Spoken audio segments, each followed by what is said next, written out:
Pacak bodoh. Kau ambil lah semua profit NFP aku ni. Kimak apa babi opener macam ni. Sial.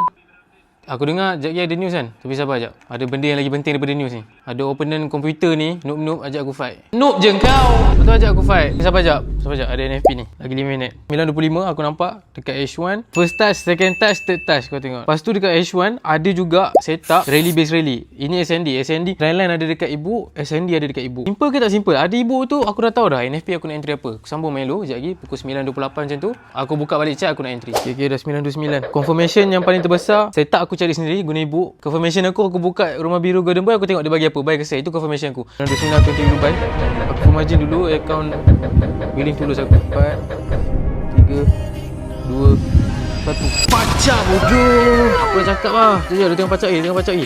400 speed. Kau nampak simple. Setup aku cari sendiri guna ibu. Confirmation rumah biru Golden Boy. Collect all dulu. Aku collect all dulu.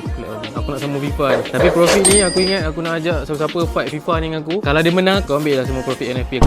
Siapa-siapa yang bagi sell tu, hisap-hisap lah. Siapa yang sell NFP hari Jumaat ni, kau pergi link kat bio aku, tekan 3 titik open browser. Kau minta admin Golden Boy tu ibu sebab kau dah menyesal kau salah analysis. Start minggu depan, start minggu ni, kita cari duit raya sama-sama. Profit NFP, aku nak ajak kawan aku fight FIFA. Kalau dia menang, aku bagi semua profit NFP aku kat dia. Sebab tak kisah, duit aku boleh share lain.